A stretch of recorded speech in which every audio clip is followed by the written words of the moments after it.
Olá pessoal, como vocês estão? Hoje o canal Nilo vai fazer uma aula voltada para os professores e para aqueles que estão nessa longa caminhada da formação de professores. Também para os meus alunos lá da universidade que estão com saudade e que gostariam de ouvir um pouquinho, algumas referências, alguns elementos para desenvolver ainda mais a sua formação. A aula de hoje será sobre metodologias ativas, com o intuito de que você compreenda um pouco mais o que são as metodologias ativas e como utilizá-las em sala de aula. Então, a minha ideia é compartilhar um pouco de minhas próprias experiências e contar para vocês, nesse caminho, o que são as metodologias ativas. A gente espera que vocês gostem dessa aula e que essa aula contribua com vocês, que estão nesse processo de formação de professores ou que já são professores, que são meus colegas. Lembrando que se você gostar dessa aula, deixe seu joinha, não esquece de deixar o seu joinha, cada joinha é muito importante. Também comentem para mim o que vocês acham das metodologias ativas, se vocês já utilizam alguma em sala de aula, o que vocês acharam, o que vocês já entendiam e modificaram algum tipo de pensamento, coloquem dicas. E para você que ainda não é inscrito no canal, não se esqueça, se inscreve no canal, aperta aqui o sininho de notificações para que você sempre seja lembrado quando tiver uma nova aula aqui do canal Nilo. Hoje a aula é voltada para os professores e espero que vocês gostem bastante dessa aula. Roda a vinheta!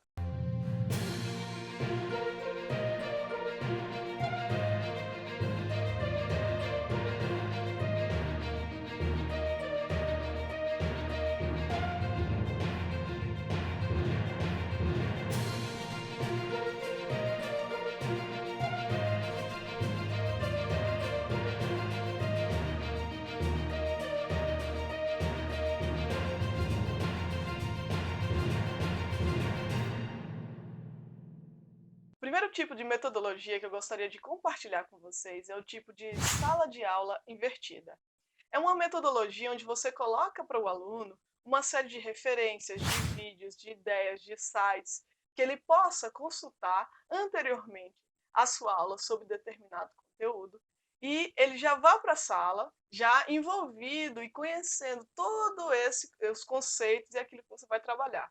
Então, em sala, se trabalha esses conceitos, todas essas ideias e essas referências que eles trazem para a aula, e a partir disso você vai propor a eles o quê? Alargar esses conhecimentos, desenvolver ainda mais esses conceitos. Na minha área, que é a história, essa é uma metodologia muito boa, porque você pode motivar os alunos para pesquisar, para encontrar coisas, trazer para a aula e a partir daí você movimentar a aula para diversas orientações, tendo em vista essa metodologia. Então, é uma metodologia de trabalho muito boa para se trabalhar nas aulas de história. Assim como em diversas outras disciplinas, que você possa fazer esse tipo de movimentação e chamar esse conhecimento, todas essas ideias para a sala de aula. Uma metodologia que eu gosto bastante, e já utilizo ela há muito tempo, aliás, eu fui formada dentro dessa metodologia, ou seja, utilizando bastante esse tipo de metodologia, que é a gamificação. Eu faço parte há 20 anos, esse ano eu completo 20 anos, do movimento escoteiro. E fazendo parte do movimento escoteiro, que para o seu fundador tem essa ideia de um grande jogo, então Baden-Powell, fundador do escotismo, ele já dizia que o escotismo é um grande jogo. E dentro dessa perspectiva, muitas das atividades que nós desenvolvemos no movimento escoteiro são jogos, aprendizagem a partir dos jogos. São colocadas questões, problemas com jogos. E a gente acaba aprendendo muito brincando, ou seja, a partir de um jogo. Só que pra gente, eu como jovem no movimento escoteiro, achava que era uma brincadeira, nessa grande brincadeira e aprendendo uma série de coisas. Mas para o educador, aqueles jogos tinham sentido, tinham uma ideia, tinha um objetivo a ser trabalhado a partir de cada jogo. E é isso que a gente precisa pensar quando está utilizando a gamificação. Nós temos vários tipos de forma de fazer. Tem aquelas que precisam e prescindem de utilizar ferramentas digitais, como por exemplo o Kahoot. O Kahoot é um tipo de game que você pode criar como professor e motivar os seus alunos a participar desse jogo. Pode ser por equipes, por exemplo, se tiver equipes, cada um equipe com celular, e a partir dessa movimentação, todos podem participar de um grande jogo, onde tem perguntas e respostas, e eles vão respondendo e vai dando ranking, quem está vencendo, quem está perdendo. E são perguntas e respostas, um jogo de perguntas e respostas, onde eles vão se desenvolvendo dentro de uma plataforma online. É simples, é muito fácil de utilizar o Kahoot, e acredito que dá muito para todo mundo trabalhar, né, com essa plataforma, ela é bem bacana, assim como existem diversas outras. Inclusive, eu peço que vocês coloquem aqui nos comentários outros tipos de plataforma de jogos, de várias atividades que envolvam gamificação na educação. Coloquem aí para mim aplicativos e uma série de outras ferramentas que a gente pode se utilizar. Quando você utiliza a gamificação, é bom você ter algumas ideias na cabeça. Afinal, esse jogo que você utiliza precisa ter regras, regras bem definidas, não pode ser uma confusão. Um jogo que muda das regras no meio do tempo. Não é assim. Precisa ter regras definidas e que os seus alunos saibam quais são essas regras. E você, como educador, você quer atingir um objetivo. Com esse jogo, eu quero atingir X objetivo, eu quero avaliar determinada coisa, eu quero que eles compreendam melhor X aspecto. Eu quero trabalhar esse objetivo de aprendizagem. Então, tem que ter um objetivo. Você não vai utilizar do nada. Não, você vai utilizar dentro de uma metodologia de trabalho, dentro de um objetivo para aquela aula. Outra coisa importante, o jogo precisa ser um desafio. Não pode ser aquela coisa fácil que todo mundo faz, aquela coisa simples, que não motiva, que não chama a atenção de participar. Não, o jogo precisa ter um desafio. Ele precisa motivar a gente, ele precisa colocar a gente para pensar, para desenvolver estratégias, para desenvolver a criatividade. Então, a gente só consegue fazer isso tendo um desafio, sendo motivado para determinada coisa. E no final de tudo isso, a gente precisa o quê? Ter premiação. Porque a premiação também motiva, a premiação faz com que você tenha engajamento, participação. Então é bom no final também ter uma premiação. Aí vocês podem me dizer: "Ah, Denise, mas você mostrou aí Kahoot, tecnologias online, gamificação com aplicativos e uma série de coisas. Mas a gente só pode fazer dessa forma?" Não, a gente tem diversas outras formas de fazer. Inclusive, eu digo para vocês uma coisa que é muito importante: a gente faz aquilo que é possível, né. Então, se você não tem a tecnologia, né, as tecnologias digitais e de informação disponíveis, você faz de outras formas. Eu, por exemplo, faço muitos jogos de pergunta e resposta com meus alunos, assim como faço outros tipos de jogos. Por exemplo, ser motivado a partir de pistas, pistas para encontrar uma outra coisa. E você encontrando a partir das pistas conceitos de um assunto de história. Eu já fiz isso várias vezes. Então você pode ir utilizando a descoberta dessas pistas para ir motivando as equipes a desenvolver um tema de história. Então existem diversas formas que a gente pode fazer, com coisas simples, com papel, com caneta, com quadro. Não precisa de grandes tecnologias para a gente desenvolver a gamificação na educação. O próprio escotismo, como eu falei no início, é um exemplo disso. A gente utiliza no escotismo materiais muito simples e dá muito certo. Toda atividade é desenvolvida a partir do jogo. E esse jogo, né, acaba movimentando uma série de elementos que são bem importantes no desenvolvimento das atividades. Outra forma de trabalho que eu também aprendi no escotismo é a aprendizagem entre pares ou grupos de trabalho. Como é que funciona? No escotismo a gente trabalhava com equipes. Lá a gente chamava de patrulhas, e nessas patrulhas era uma equipe que trabalhava com objetivos. E na escola a gente também pode se utilizar disso. A gente pode ter equipes de trabalho numa mesma turma, trabalhando sobre um determinado aspecto. Por exemplo, a gente pode ter equipes de trabalho e trabalhar por estações. Eu já desenvolvi essa metodologia. Como é o trabalho por estações? Eu coloco grupos. Grupos número um, fileiras de número um. 3 grupos de número 2, 3 grupos de número 3. Cada grupo que está nessas fileiras tem um texto diferente sobre um determinado assunto. Cada grupo recebe uma ficha com perguntas sobre os textos. Então, os textos do grupo um, do grupo 2, do grupo 3.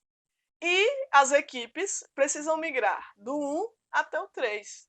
Todas elas. E todas estão sempre preenchidas, elas só vão se movimentando. Assim como pode ter uma equação matemática, né, pode ter uma perguntinha. Em cada estação, um tipo de pergunta diferente. Uma estação pode ser contas de soma, outras de subtração. Em cada estação pode ter uma coisa diferente. E aí você vai movimentando a turma por aquelas estações durante a aula. Você pode movimentar grupos de trabalho para um projeto, grupos de trabalho para diversos tipos dessas metodologias. É só saber orientar e organizar bem o trabalho deles. Saiba que desde pequenos, né, lá no sexto ano, porque eu trabalho do sexto, ensino médio, universidade, e desde o sexto ano eles gostam desse tipo de trabalho, quando eles são motivados. Mas você não pode, do nada, de uma hora para outra, utilizar uma metodologia. Você precisa ir desenvolvendo esse trabalho. E aos poucos, desde o sexto ano, faz durante a aula o grupo de trabalho. Depois vai aumentando, até eles terem uma certa autonomia de poder trabalhar individualmente. Então você não pode cair de paraquedas com a metodologia.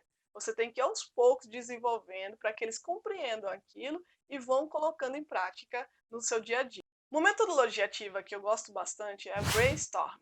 E o que seria, acho que é essa palavra? Mas é uma coisa simples. Na verdade, é uma tempestade de ideias, né? Quando você coloca um conceito, uma ideia, e você pede para os alunos colocarem tudo aquilo que eles sabem sobre aquele determinado conceito. Isso é muito importante para todas as disciplinas. Na história, eu utilizo bastante o brainstorm. Por quê? Eu coloco lá um conceito, uma ideia, e peço para eles colocarem todas as suas ideias. Por exemplo, quando eu quero desconstruir um conceito, ou um preconceito existente sobre determinado período, determinada época ou lugar, eu coloco essa metodologia de trabalho como forma de quebrar um pouco com esses preconceitos. Porque aí eles vêm com todas as ideias, eu coloco elas no quadro e vou explicando por que que não é cada coisa daquela. Eu vou explicando para ir desenvolvendo o entendimento sobre aqueles conceitos que estão ali, né, e para ir quebrando um pouco com preconceitos que eles já vinham estabelecidos e entendendo outras formas de pensar aquele conceito que está ali. Agora eu vou fazer uma brincadeira com vocês para entender se vocês estão ligados, né, em tudo que eu estou falando. Eu vou colocar duas imagens. Eu quero que vocês me digam aí nos comentários qual dessas salas de aula está utilizando uma metodologia ativa. Vamos ter a imagem número um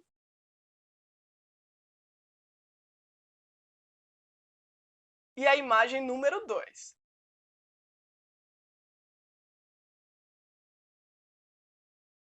Agora você vai pausar o vídeo e vai me dizer aí nos comentários qual dessas duas salas de aula está utilizando a metodologia ativa. Qual delas? A um ou a 2? Quem será que acertou? Bom, eu posso dizer que quem marcou um ou quem marcou 2 acabou acertando, porque é possível ter metodologias ativas tanto na sala de aula um como na sala de aula 2. Não é porque a sala de aula está organizada com carteiras de uma determinada forma que você não está utilizando a metodologia ativa. Não. Então isso não tem nada a ver. Né? Utilizar a metodologia ativa você pode utilizar mesmo que seja na carteira, enfileirada. Você pode estar utilizando, por exemplo, um jogo de perguntas e respostas. Isso não quer dizer, né, que você não tenha uma organização de cadeiras que você não está ou não possa utilizar a metodologia ativa porque sua escola não te permite, né, organizar as carteiras de uma outra forma. Não, você pode utilizar. O que você precisa ter em mente é conhecer muito bem a metodologia que você está trabalhando, buscar referências, estudar bastante, colocar em prática, avaliar e depois pensar: deu certo, não deu certo? O que é que eu posso mudar? O que é que eu posso melhorar? E a partir dessa avaliação, você aí sim começar a colocar cada vez mais em prática. Não é porque deu errado a primeira vez que você vai dizer: ah, não vou utilizar mais, isso aí não presta, não serve para mim. Não, nós vamos aos poucos compreendendo como utilizar cada uma dessas metodologias. Não é do dia para a noite. Eu, por exemplo, já tenho mais de 10 anos de formação. E desde o começo eu sempre procurei utilizar uma série dessas metodologias em minhas práticas, muito por conta das minhas experiências com o escotismo. Inclusive, qualquer dia desses eu faço aqui um vídeo sobre o que é o movimento escoteiro. A gente precisa pensar uma coisa importante nesse processo de utilização cada vez mais da BNCC, né? E repensar, né? Sempre fazer uma análise dela e pensar as suas práticas, porque eu acho que cada professor compõe a sua docência. Cada professor é capaz de pensar esse seu lugar de aula. E você não pode também fazer uma coisa que esteja desconectada com aquilo que você é, com aquilo que você faz. Mas é sempre bom pensar que a gente sempre está em movimentação. Educação é movimento, gente. E a gente precisa pensar nisso o tempo inteiro. E movimentar a nossa docência para pensar outras coisas, até que a gente não tinha pensado antes. É, às vezes dá um nó, né, na forma de pensar. E uma coisa fundamental colocada para a gente nesse momento, com a BNCC e todos esses processos, é pensar o aluno como protagonista. O aluno como protagonista de um processo. Então a gente precisa visualizar o aluno dessa forma e pensar metodologias tendo em vista a pensar as diferenças que nós temos em sala de aula. Muitas vezes a gente investe muito numa metodologia de trabalho. Vamos ler o livro de história. E às vezes a gente tem uma turma que tem uma dificuldade de leitura muito grande. Então, como é que nós vamos trabalhar essa metodologia? A gente tem que buscar outras ferramentas. As metodologias, elas são ferramentas de trabalho. Cada pregozinho que a gente tem, cada parafuso que é diferente um do outro, a gente precisa buscar uma ferramenta diferente de trabalho. Então vamos buscar novas ferramentas de trabalho. Mas por que trabalhar as metodologias ativas? A gente, né, fica se perguntando, né, por que disso? Porque as metodologias ativas, elas nos dão algumas possibilidades. Uma delas é trabalhar a questão da comunicação. Os nossos alunos precisam desenvolver a comunicação tendo em vista o mundo atual que a gente vivencia. Então, saber se comunicar é muito importante. Saber, inclusive, mandar uma mensagem no WhatsApp, né, e você fazer com que o seu receptor, né, dessa informação entenda aquilo que você está querendo passar, é algo que é necessário, é fundamental. É fundamental no mercado de trabalho, é fundamental nas nossas relações sociais.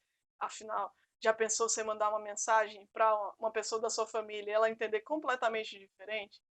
Então, aí tem duas questões. Tanto você pode ter mandado de forma equivocada aquilo que está escrito, como ele pode não saber ler exatamente, né, fazer a interpretação daquilo, que é quando a gente fala, por exemplo, dos analfabetos funcionais. Então, a comunicação é algo muito importante. Saber se comunicar é algo fundamental e os nossos alunos precisam compreender e aprender isso durante a sua formação básica. Outro elemento que assim eu acho fundamental é a questão da colaboração e do compartilhamento. Muitas vezes a gente faz trabalhos muito individualizados, muito concentrados no aluno por si, e acaba não criando esses laços de compartilhamento, de trabalhos em equipe. E trabalhar em equipe é uma questão muito importante. Afinal, quando você for para o mercado de trabalho, quando você for para a sua vida, você vai trabalhar em equipe. E um dos grandes problemas que nós temos nas nossas equipes de trabalho é as pessoas não saberem trabalhar em equipe. Porque trabalhar em equipe demanda uma série de conhecimentos que vão para além de muitas disciplinas que nós trabalhamos na escola. Afinal, eu estou falando de questões afetivas, eu estou falando de questões sociais, estou falando de caráter e uma série de coisas outras que a gente precisa aprender na escola, que vão para além de muitas disciplinas e muitas coisas que a gente acaba concentrando. Atualmente se fala muito em educação integral, mas educação integral não é educação de tempo integral. Muitas vezes as pessoas concentram nessa ideia de educação em tempo integral. Mas eu estou falando de uma educação integral, uma educação para a complementação de todo o indivíduo. Eu estou falando de uma educação para o caráter, para questões afetivas, para sociais, espirituais, a questão também intelectual que a escola acaba, né, concentrando bastante, e para o físico, que a gente tem de vez em quando nas aulas de educação física. Então, a educação integral, ela pensa essas 6 dimensões. Então, ela não pode estar desconectada. Eu já penso isso há muito tempo no escotismo. Eu fui formada dentro dessa perspectiva de uma educação voltada às áreas de desenvolvimento, aquelas áreas que são necessárias para o desenvolvimento da criança, do jovem, né, nesse processo de educação básica. E penso que a gente tem que pensar esses elementos aqui na educação formal, né, educação na sala de aula, a educação que a gente desenvolve enquanto professores. E com o desenvolvimento dessa criatividade, desse pensamento crítico, você acaba potencializando esse estudante, né? Potencializando os nossos alunos.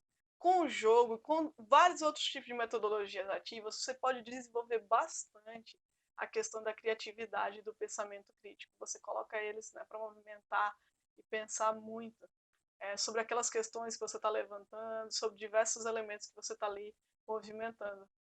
E atualmente a gente está em meio a todo esse processo de pandemia, de aulas online, de uma série de coisas que a gente está meio que tentando entender, né, esse movimento e tudo que a gente está vivendo. Vocês imaginam também os alunos, eles também estão em meio a esse processo. Alguns conseguem se adaptar ao ensino online, eles lidam muito bem com as tecnologias, ou às vezes eles eram mais quietos, mais retraídos em sala de aula e eles conseguem desenvolver mais quando estão nesse momento online, né? Ele consegue conversar com você, trocar mais com você, porque ele está justamente atrás desse celular, atrás desse computador, e aí ele consegue promover trocas que muitas vezes ele não fazia em sala de aula. Assim como tem outros que não têm a habilidade de trabalhar esse processo, e ele não consegue lidar bem com o fato, né, de estar distante do professor, de não saber como lidar com a tecnologia, e isso pode fazer com que ele não se adapte a esse processo. E a gente tem que pensar com as metodologias ativas que nós, professores, nós estamos lidando com uma série de diferenças na educação. E a gente precisa pensar essas diferenças na educação. Nós não podemos fazer uma aula voltada para o aluno X somente. A gente tem que pensar na série de diferenças que estão ali no chão da sala. E pensando nisso, pensar diferentes metodologias, porque uma hora você acaba atingindo um ou outro. Um que é mais propenso a compreender de uma forma, outro que é mais propenso a compreender de outra forma. Porque a forma como cada um aprende é diferente. Eu vou colocar para vocês uma charge, para que vocês compreendam um pouco dessas diferenças que nós temos na educação. Vocês têm aí uma série de animais, né? Eles são completamente distintos, e o juiz diz: pronto, seleção justa, todos farão o exame. Qual é o exame? Escalar a árvore. Mas como é que todos vão escalar a árvore se eles são completamente diferentes uns dos outros? Alguém vai sair perdendo nesse processo. E tá aí uma coisa que a gente precisa compreender. As pessoas, elas não são iguais e elas não têm a mesma experiência com os estímulos. A gente precisa ter estímulos diferentes para que as pessoas compreendam as coisas. E por conta disso, a escola precisa fazer sentido para eles. Precisa fazer sentido para essas pessoas que são diferentes, que não compreendem o processo da mesma forma. Então a gente não pode avaliar, não pode fazer somente de uma forma. Não, a gente precisa pensar nessas diferenças que compõem a educação. Se tem uma metodologia de trabalho que mistura diversas formas de fazer as coisas, é o ensino híbrido. O ensino híbrido mistura elementos presenciais com online. Então, é uma forma que está misturando aí uma série de elementos que já acontecem na educação e que acontece de forma online ou de forma presencial. Como é essa educação de forma online? Você pode sugerir videoaulas, você pode fazer o sistema de sala de aula invertida. O ensino híbrido é uma junção de uma série de elementos. Como vocês podem ver, vocês podem ter debates e orientação, né? Um debate orientado pelo professor, que pode ser movimentado a partir de ferramentas digitais ou até mesmo uma pesquisa de campo e alguma ONG que faz aquele determinado tipo de trabalho, ou ir num lugar de pesquisa, no Instituto Histórico, e pesquisar e entender o que são aqueles elementos. Como ele também pode ser orientado com leituras de exercícios específicos, né, vários tipos de exercício que orientem dentro de toda a perspectiva que você está pensando aí para o seu objetivo de aula. Assim como podem se desenvolver dentro disso tudo projetos e atividades que são chamadas de atividades mão na massa. Esse mão na massa é algo que eu também conheço do escotismo, que lá a gente chama de aprender fazendo. Ou seja, a gente tem uma metodologia de trabalho aí que você vai colocar realmente a mão na massa, você vai aprender fazendo. Como é que eu aprendi a cozinhar? Quando no acampamento escoteiro me foi colocada a questão: você precisa cozinhar o seu jantar. E aí eu fui aprender a cozinhar, aprendi a fazer uma sopa. No outro dia eu aprendi a fazer batata cozida. No outro dia eu aprendi a fazer cuscuz no pano de prato. E assim eu fui aprendendo a cozinhar. E hoje eu gosto bastante de cozinhar. Assim como diversas outras coisas que eu fui aprendendo, botando a mão na massa, né? Fazendo ali como pioneirias, que são construções que a gente faz em acampamento, a partir de elementos simples, como madeira e sisal, e a gente consegue construir uma série de coisas que seriam conhecimentos aí das engenharias, né, para poder trabalhar a matemática, uma série de outras coisas, com coisas muito simples, cabos de vassoura e sisal. Uma coisa que eu aprendi observando a pirâmide da aprendizagem de William Glasser foi como nós aprendemos de diversas formas, como cada um, né, acaba aprendendo de diversas formas. Tem uns que aprendem mais de uma forma, outros de outra, e essa pirâmide demonstra mais ou menos como isso acontece. Vejam aí. Nessa pirâmide se demonstra como se desenvolve a aprendizagem. Nós aprendemos lendo, escutando, vendo, ou vendo e ouvindo. Também quando nós conversamos, perguntamos, né, quando a gente está discutindo com os outros sobre determinado assunto. E quando nós fazemos, nós aprendemos ainda mais. Vejam aí, 80%. Quando nós escrevemos, interpretamos, traduzimos, catalogamos, diferenciamos. E ainda mais aprendemos quando a gente explica aos outros. Ou seja, quando a gente faz um resumo, quando a gente estrutura. E nós podemos perceber com essa pirâmide que justamente aqueles elementos que nos colocam a fazer mais coisas práticas, né, a desenvolver, a conversar, a interpretar, escrever, explicar, resumir, são esses elementos que fazem, que desenvolvem ainda mais a aprendizagem. Então, olhando para essa pirâmide, a gente tem uma noção de como a gente precisa desenvolver diversos tipos de metodologias de trabalho. A gente não pode desenvolver só um tipo ou outro, ou focar em uma determinada metodologia. Então, por isso que eu estou compartilhando com vocês essas metodologias ativas, para que vocês tenham uma maior compreensão de como desenvolver uma série dessas metodologias no dia a dia do trabalho de vocês. Outro tipo de metodologia ativa é a aprendizagem baseada em projetos e também os seminários. A aprendizagem baseada em projetos é quando você coloca uma questão, um problema, e podem ser problemas contemporâneos, coisas que a gente tem atualmente, e para poder resolver isso, a gente precisa movimentar uma série de coisas, uma série de objetivos, de ações, e essa movimentação, né, nesse processo é que se dá a aprendizagem.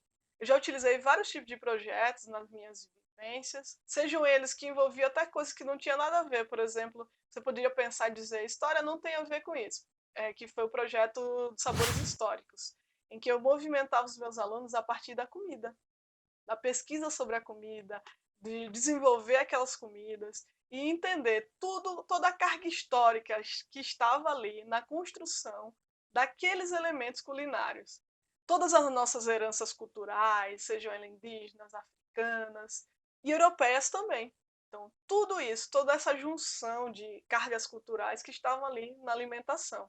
E esse era um projeto que dava muito certo. E assim como diversos outros que eu já desenvolvi. A aprendizagem a partir do projeto motiva bastante.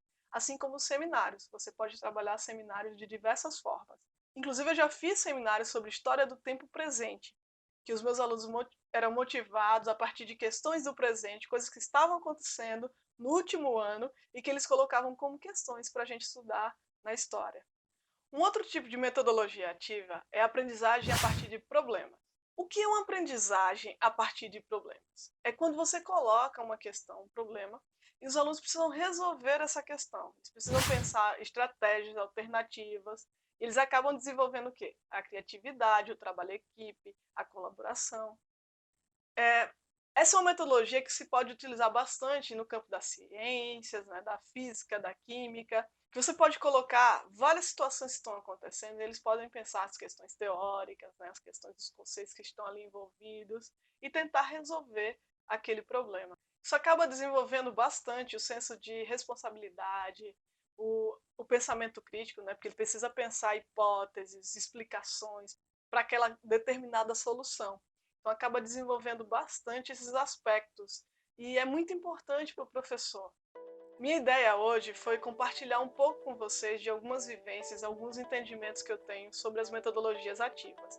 Eu vou deixar na descrição algumas outras referências de vídeo, de texto, que possam ajudar vocês nesse processo de compreensão do que são as metodologias ativas.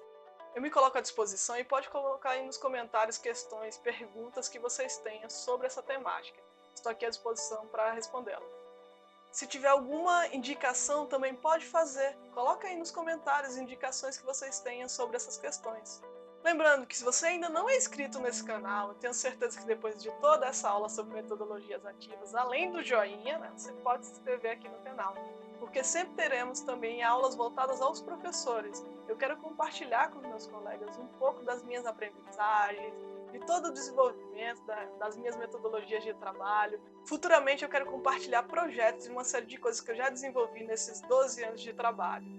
Além de compartilhar diversas outras experiências, como por exemplo as experiências que eu tive no movimento escoteiro. Afinal, são 20 anos de atuação no escotismo.